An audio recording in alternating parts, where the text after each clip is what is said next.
what are my actual goals, in what step, regardless of what anyone else is doing, regardless of what the person I know who's super successful, who's working 16 hours a day, regardless of what they're doing, what do I want? And then what do I need to do to get there? For some people, that might be if you're thinking you want to start your business and you just can't take that first step, perhaps the first step isn't actually getting into the business, it's getting a coach. Welcome to the Bulletproof Cashflow podcast. Let's get into the show. Hey everyone, this is Augustino. To fill your funnel with the investors you need for your deals, you need to have high quality, lead-driven content to pull in your audience. This means making an investment of time and dollars into your marketing efforts. Well, today's guest is an expert at developing marketing and much, much more. She's been writing for more than 10 years and has been featured in top publications including Forbes, Entrepreneur, Glassdoor, Fast Company, and many, many others. She is also the author of The 10 Questions That Answer Life's Biggest Questions podcast and host of the Mindset Reset radio show. And she's also the CEO of her own consulting group too. And they focus on organic marketing. So that's something that you definitely need to pay attention to. So as the founder of Jessica Thiefels Consulting, the goal is to identify marketing opportunities for her clients, develop optimized content strategies, and help them find their tribe. Now, with all that, I'd like to welcome Jessica Thiefels to the show. Hey, Jessica, thanks for coming on. Thank you so much for having me, and thanks for that lovely intro. Yeah, you're welcome. It's going to be awesome. Now, if you like what Jessica has to say, check out her contact page at jessicathiefels.com. And if you like our content, please don't forget to leave a comment and rate the show. And finally, if you text the word freedom to 202-410-4202, you get our free ebook, The Bulletproof Guide to Finding a Broker. Okay, Jessica, maybe go ahead and dive in. Tell the listeners a little bit about the mindset of marketing.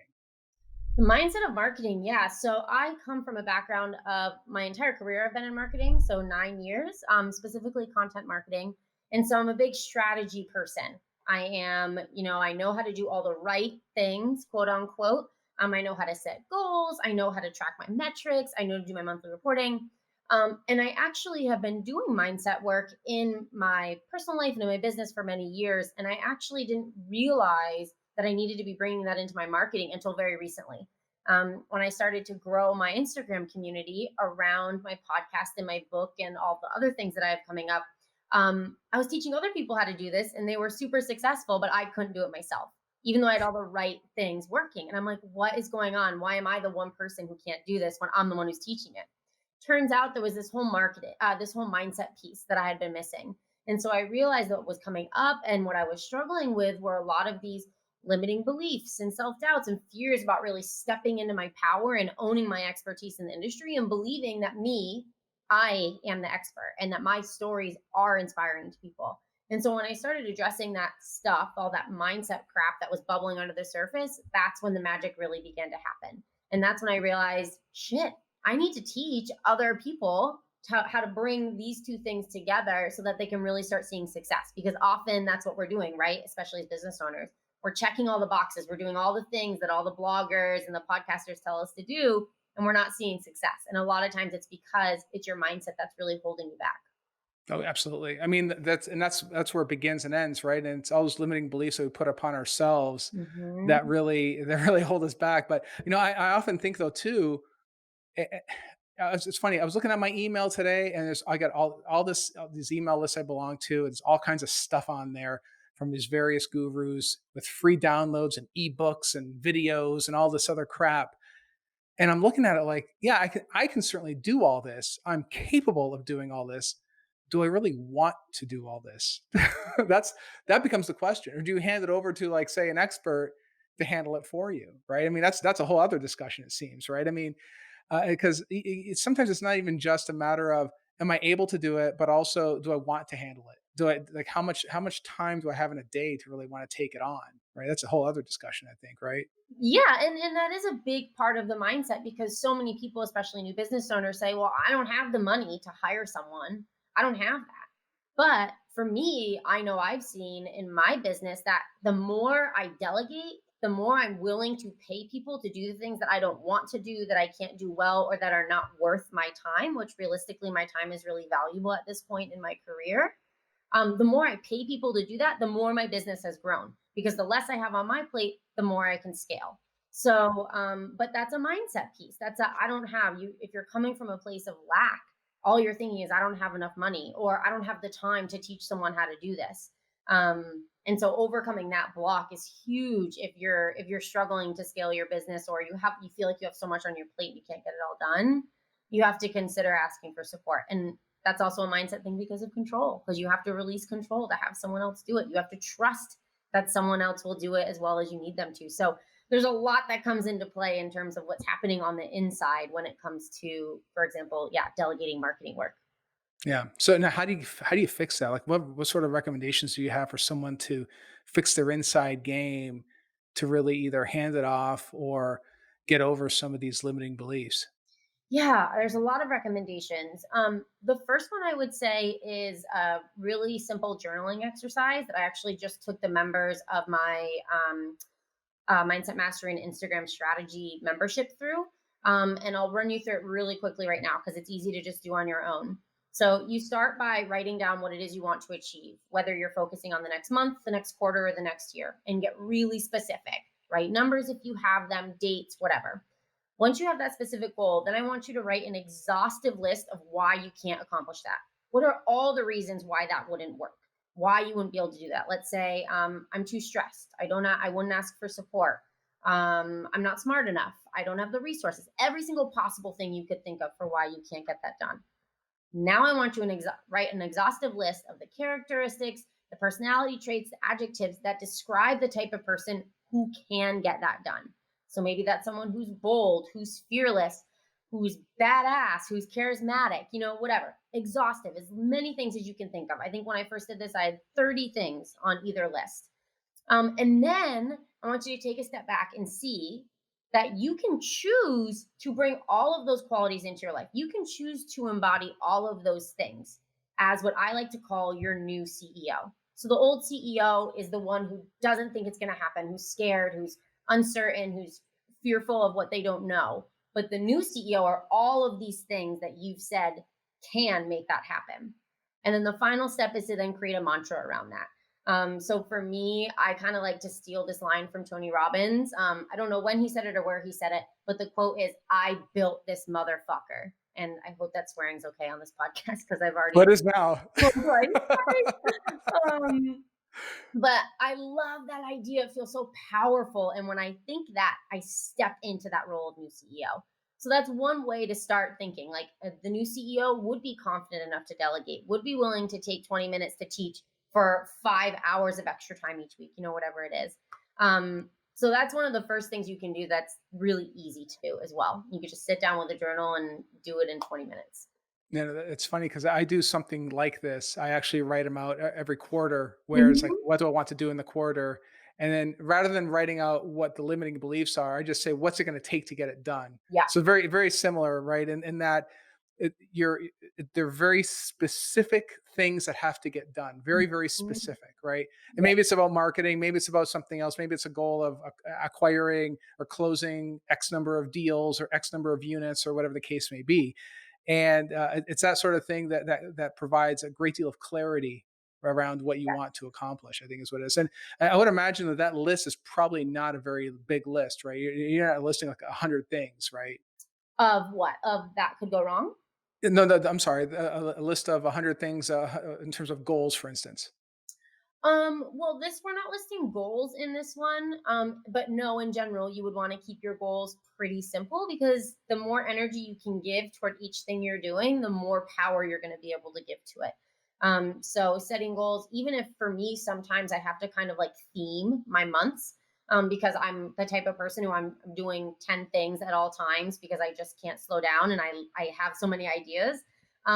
So like in the spring, I think I themed like 1 month podcast launch, 1 month book publishing, 1 month website updates. So I'm really keeping my focus on all of these things, on specific things each month rather than trying to get them all done, which makes me crazy, which burns me out and means I'm not doing it as well as I could be.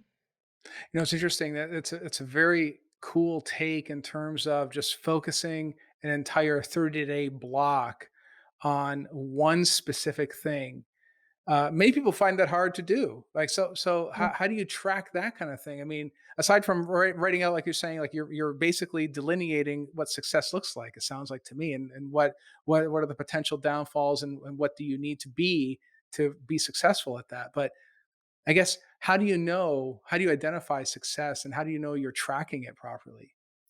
Well, that's a great question, and that depends on you. That depends on the person. It depends on the project. So for me, success for my podcast was launching it on the day that I wanted to launch it. Hmm. So making sure that I had everything done up until that point. And while it may seem difficult to focus on just one thing, I mean, granted, while I was publishing, let's say my book, my podcast was running. So I was recording episodes, publishing episodes. I was also still running my business. I was still taking coaching clients. So I was still doing a lot of other stuff, but I was giving the majority of my energy, let's say, to the book. Um, and the thing is I think we often underestimate what needs to happen to get something done. And so another way that I would further break down the month is say, let's say my month was website updates. I would then each week have a different goal of what needed to be accomplished that week. So 4 weeks in a month. So I had like smaller sort of bite-sized goals. And so when you lay it out like that, you realize like, crap, like I actually have a lot that I need to get done this month just to fulfill this one particular area of my business or this one particular overarching goal. So I think getting more realistic with what you need to actually do to make it happen is an important mindset shift to make as well. Yes, yes, yes, and maybe even not get too caught up on how should I say, making it complicated, and but still having the belief in yourself you can pull it off, right? I Mhm. think that is another thing too. Sometimes you don't know what you're capable of doing until you actually start doing it, and you realize, oh my god, I pulled it off. Yeah, exactly. And that's another huge mindset piece too, and why I like in that journaling exercise to write down the limiting beliefs, because there are two pieces to what you just said. By writing down your limiting beliefs, you're bringing awareness to them because so often they're so normal for us. They're just in our system. So, like for me, I just don't even notice when they're coming up because it's my default, it's my automatic. So writing them down gives you a chance to start recognizing, oh, these are all the things that I don't think that I can get this done. I don't believe that I have in me what I need to make X, Y, and Z happen. It's important to recognize those limiting beliefs. And that's why I like doing that exercise, because the first step is awareness to moving past it and stepping into a more powerful place in your mindset. Yes, yes. It's now how does this fit in, or does it even fit in at all, to the three pillars of mindset and marketing? Yeah, so it all fits in very beautifully together, honestly. And for me, those three pillars are writing your own rules, seeing challenges as opportunities, and focusing on impact and business metrics. And the reason that I find those three are so critical is because let's start with number one, write your own rules. Especially with social media, so often you're just doing things to check the box. You're just doing it because you think you're supposed to as a business owner. Whereas writing your own rules, you're saying, okay, I'm going to have impact for this. I'm going to have a focus on this. And I'm not going to be focused on, let's say, likes or whatever everyone else says I'm supposed to be focused on. I'm going to decide what I need to be focused on, what's most important for my business, and really write your own set of rules for how you operate on social media, for what it means for your business, how it can support you, rather than also, bringing intention to that rather than just doing it to do it. It's funny because I think years ago it was all about subscribes and likes, and that was all that matters. And now, as I listen to many of the biggest influencers on social, it seems to matter less. It doesn't matter as much. What matters more to them is the tribe, right? Is the message out there resonating with someone, and are they following you closely enough to believe in you, and hopefully maybe even convert some of those followers into maybe it's a paying customer, maybe they'll invest with you, maybe it's something along those lines, right? Absolutely. So that's why it's so important to tell stories. Something I talk a lot about is storytelling on social media, especially a platform like Instagram, where you can develop a really strong community. But what you have to do first is really put yourself out there. You have to give your followers something to actually connect with. So often I see people just teaching, teaching, teaching, teaching. Here's how to do this. Here's how to do that. But it's like, maybe I'll come back to you if your teaching is actually that valuable to me. But what I'd be more likely to come back to is to see what's next for you, because I remember that you told me you were really struggling with getting the financing for that new house that you want to buy and flip. And you're really struggling with that. And I connected with that because I've been struggling with financing too, let's say. And so I want to come back and see how you're doing because I'm connected to what your struggle is. So building that connection that ultimately, yes, turns your audience into clients and customers um, is critical. And you can have 1,000 followers on Instagram and be doing that beautifully, and you can have 20,000 followers and be sucking at it. It doesn't matter. The numbers don't matter when it comes to that sort of thing. What matters is your most authentic and vulnerable self. And I know that sounds corny, and people say the words authentic and vulnerable all the time. But my best content where I get the most engagement is always the content where I'm like super vulnerable and sharing something that's really hard to share or I'm nervous to talk about, because people want to feel that. They connect with you on that. So yeah, I find that's much more important than metrics for sure. You know what, Jessica, and that is something that that can certainly serve many of the people that are listening right now. Is people are investing in you and your story, your Mhm. journey. That's what they're investing in. Sure, they're investing in the asset and they're investing in all that, of course, right? But all that is a reflection on your capabilities, your follow through. They can Mhm. trust you, they like you, all those different things, and you can convey all that through proper storytelling. That's Mhm. ultimately what it is, right? And but yeah, I think you're absolutely right. I mean, there's certainly a lot of memes on. I think there's no shortage of memes on Yep. Facebook and on Instagram and all these other ones, right? But no one's going to want to bother checking in with you from time to time, or even subscribe to your channel if you're not delivering that steady stream of why they should be listening to you in the first place, right? Mhm. And storytelling is certainly the best way to do it. Now, do you coach people on how to construct their stories as well? It's something that we talk about. I just did a little 3-day challenge on Instagram about that. Because there's a few key pieces to that. One is recognizing the different pieces of your story. So if you go to my Instagram page, you'll see it's one of the recent posts that says like breaks down like 7 different elements of your story. And so this could be another journaling exercise. So you write down all your stories. You look at those key pieces and you write down every story that you have that fits within those areas of focus. And then the next day, or whenever you want, you put 2 columns. In one column are your stories, these stories about how you got where you are, your hardships, your trauma, your aha moments. And then you write down in the right column, how does that connect to your business? So how did this lead to business success? How did this lead you to starting your business? How did this lead you to letting go of that client? And then the third step is then pulling those things together into comprehensive and cohesive stories. So a cohesive story has a beginning, a middle, and an end. um, Anywhere online, a good story, it does not have big blocks of text that scare the reader away. Like, I know if I look at a caption and there's big paragraphs of text, I'm not going to read it. It's going to take me too long to get through. I want to be able to skim over, pick out the important points. Using emojis to bullet out different points like you would in a blog post. So if you have a series of things, bulleting it out with emojis. So these are some of the elements that go into putting together a story that people want to read, that people connect with, and that also connects with your brand and your business. Right, right, right. And it sounds to me like you also have an element in there about how to become from ordinary to extraordinary as well, right? Like maybe you had a 40-hour job and you hated it, didn't like it, and here's some of the issues you faced, and now you're doing multifamily. That transition between working at a job to doing multifamily, for many people, they don't know how that's done, but maybe you figured it out, and by conveying a story like that and sharing it with the world, you can pull in some of your tribe, and they'll support you, and you can in turn support them as well. It's another great way to build storytelling. It's just a remarkable way of doing it. Love that. Yeah, absolutely. And when people comment about the story, that's your chance to dig deeper with them, to share a piece of advice. Maybe they say they're dealing with something similar, or to ask them a question to help them probe further or to take that next step. So it's really a way to show that you walk the walk and talk the talk. And That builds the know factor, the like factor, but also the trust, because you're showing like, look, I went through all this, you're going through this, we're in this together, we can trust one another in this.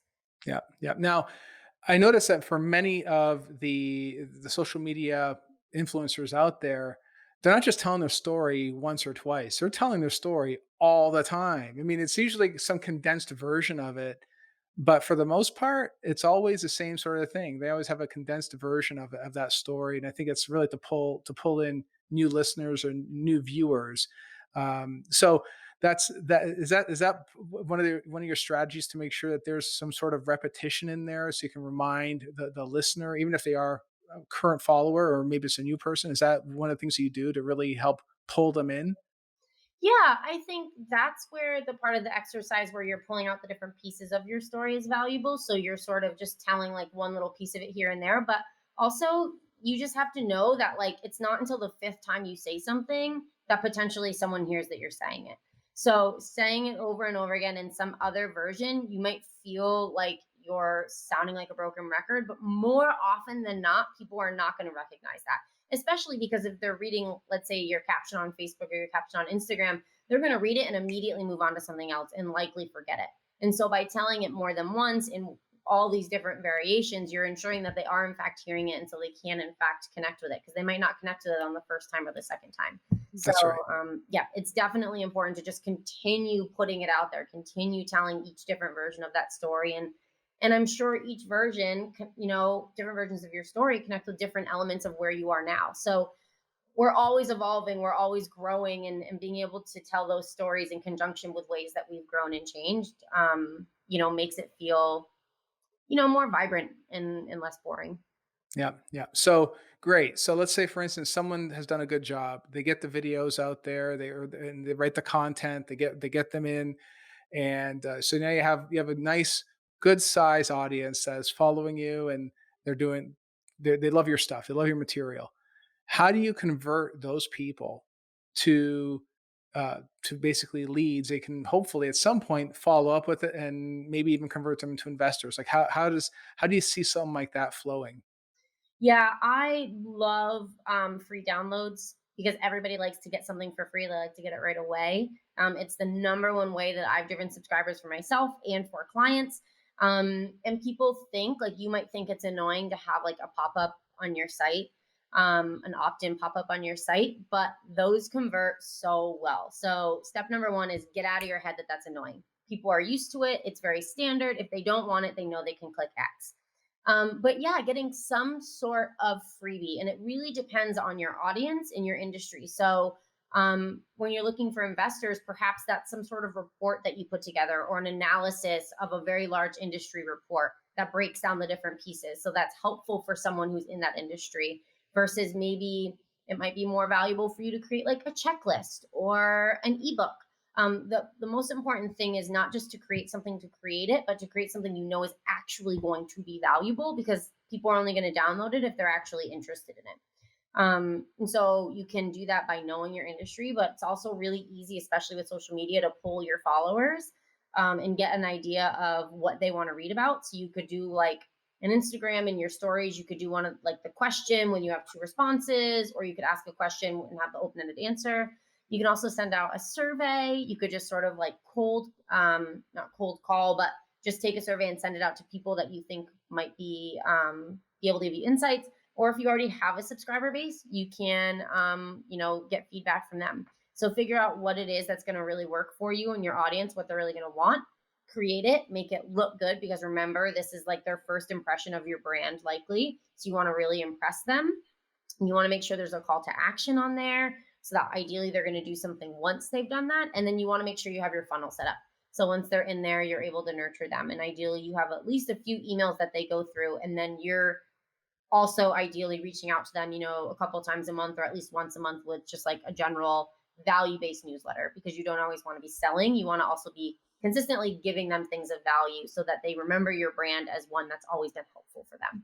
Right. And I think it sounds like, and you emphasize this too, delivering quality information. I mean, Mm. if your free download sucks, or it's like it's skimpy, or there's not much there, or it's like just I don't know, the information's weak. chances of them following up with you or trusting you for a second download or to unsubscribe or maybe even to unsubscribe from your email because they think that your info sucks is certainly you're at risk if you put out bad material, right? Yeah. Yeah, absolutely. Yeah. So starting there, but then testing. I have lots of different freebies and I check each month which ones have the most downloads. So I can continually be saying, what are people looking for? What are they not looking for? What's converting at the highest? And then also making sure you're testing your opt in, the little guy that pops up there. You can test the text on it, the imagery, no image. I find having testimonials on there create a higher conversion rate. So yeah, the marketing mindset is always be testing. Yeah. So if you're scared of risk, this is going to be a challenging one for you, but it's a shift that's worth making because the more risks you take in terms of testing different things, the more data you're going to have, and the more successful you're going to be in the long run. Excellent, excellent. Now, are you writing content for your own material, or do you basically have other people to help those your clients or whoever really create those free downloads? Because I can imagine. I mean, hey, listen, we create our own material too. We do it all in house, but it certainly is a lot of work, right? And I have to imagine that for some of your folks out there, they probably want to outsource it. I would think, right? Yeah, yeah, I do help with content with that. And then for my own in house stuff, I have a staff of writers who do some writing work for me. They write all of my blog content. I usually create the freebies myself. My husband's a designer. So he will usually design the actual download and PDFs and he makes sure that all my stuff looks nice. So yeah, I think it's a blend. If you have someone who's really great and really understands your brand, they can absolutely do that for you. But for me, I find I like doing the freebies myself because I really know what my clients want and I know what I want it to look like. But blog content, I for sure outsource, and a lot of my clients outsource that type of stuff to me, and I help them with strategy with that as well. Yeah, yeah. Well, I think, and that's huge too. And I think you just touched on something that's very, very important. Is they really have to know your brand and what you're about. Because if they're just putting out like not so good content or it's kind of weak or whatever, that doesn't really reflect what you're about. It could really damage your brand. It can do the reverse, right? Just because you're putting out content doesn't mean doesn't mean it's if it's not any good, they won't pay attention, right? And that's what you want. You want attention. Yep, it'll take away from your brand rather than adding to it, and then you're just wasting time and money on something that is essentially a negative for you anyway. Right. Yeah. Right. So let's say, for instance, someone is out there and they're trying to build this out. They're trying to build out their business. They really want to build their syndication business. They really want to get more eyes on them. How do you put something like this together? Like, do you actually put together the whole funnel? Do you recommend maybe certain downloads, or maybe they is it like an iterative process? Like, how do you do all that? Yeah, it just depends on the client and what they need. If they need to start from the beginning, then certainly we'll start at the beginning. And the beginning doesn't even start with the designing and the strategy, it starts with the goals. How is Mm, this actually going to support your business and what do we want to achieve with this? Okay, now what's going to allow us to achieve that? Do you have multiple audiences? Which part of your audience are we targeting? Let's make sure that we're being specific so it speaks to them and they know that it's for them. And then from there, we would talk about maybe we would probably look at what type of content you already have and what can we repurpose for this. So a lot of my freebies come from a blog post that one of my writers has written for me or something. And I'm like, oh, this would make a great freebie. So let me pull whatever content I can from here so I can ideally do less work on the freebie and then build the freebie around that. So we might see if we can repurpose something. If not, we might say, okay, what have you found valuable if you're your ideal customer? And sort of strategize on what that looks like and then figure out what they need to do to create it. And then we could talk about, yes, talk about the funnel, what needs to be in there. What were those goals that we set and how is this freebie pushing those goals? And those goals dictate what your call to actions are, what the series includes. So it all comes back to that very first step of what are we actually trying to achieve? And then how do each of these pieces allow us to achieve that? right. I think the key thing to realize is that all this stuff. I'm not going to comment on cost or anything else like that, but whatever value you're building basically for your client, that client is expecting to see that return, right? So it's not a zero sum game. It isn't like they're just throwing money into the abyss. These marketing efforts are going to eventually convert into Mhm. actual dollars in the door. And I think that for many people, and I'm sure you would agree, Jessica, is that for many people, they say, oh my God, I don't have the money for anything like this because it just costs so much money. Oh my God, it's thousands of dollars a month or whatever it might be. But in reality, the amount of money you should be getting in as a result of these efforts is going to be far greater if if it's done correctly, right? Yep. And it's a long-term game. Organic content marketing is always the long term. Paid marketing is the short term. It's extremely targeted. It drives people right to where you want them to go. And ideally, they buy. Organic is the educating, the nurturing, the building the tribe, the building the community, and then converting. So maybe someone doesn't convert until they've downloaded 3 different freebies and followed your content for 3 months. That doesn't mean it's not working. It just means you have a little bit of a longer runway to see the benefits. But if you're doing it consistently, it's kind of like that snowball effect. So the more you're doing it, the more people are coming in and the more people are going into the funnel and then coming out as clients, going in, coming out as clients. So you can, once you get consistent with your marketing, you can start to see consistency in terms of leads coming out of that. Nice, nice. Excellent, excellent. Okay. So if you had one piece of bulletproof advice for anybody listening out there right now, maybe they're on the fence about taking on a marketing strategy, or they're on the fence about even getting into the business for that matter, what would you recommend for them? Take a step back. My number one recommendation when you're feeling like that is to step back and say, what do I actually want? What are my actual goals? In what step, regardless of what anyone else is doing, regardless of what the person I know who's super successful, who's working 16 hours a day, regardless of what they're doing, what do I want? And then what do I need to do to get there? For some people, that might be if you're thinking you want to start your business and you just can't take that first step. Perhaps the first step isn't actually getting into the business, it's getting a coach where you can start managing what's happening, why you're sort of wanting this but not able to move toward it.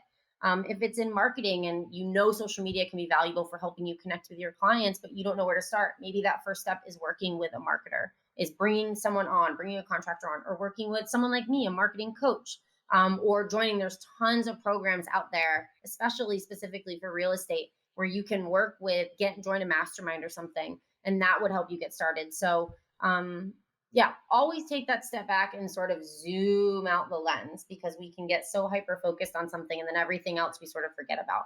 So if we can zoom out the lens and get an idea of like, oh, right, it's this whole thing and this is just one piece of it, it starts to feel a little less overwhelming. Yes. Oh, love it. Love it. Absolutely true. Totally agree. Because you really have to identify what you want first before you can really take something like that on. It's just you gotta figure out if it's actually worth it. It's actually worth Exactly. doing. Yeah, Exactly. And then it's actually valuable for your business. Don't just do with intention. that's right. I love it. All right, guys. Well, if you want to reach out to Jessica, you can reach her through her website at jessicathiefels.com. We'll include a link in the description. Go ahead and check out her stuff. She's got excellent material. I'm telling you, it's I've already seen it myself. It's great stuff. So I hope you got some really good insight on how you can leverage the right marketing to pull in the investors that you need for your deals. Okay, so definitely take that step. Check out her stuff. Give her a call if you need her. Okay, take care, guys, and I'll see you in the next episode. Thank you for listening. We hope you enjoyed the Bulletproof Cashflow podcast.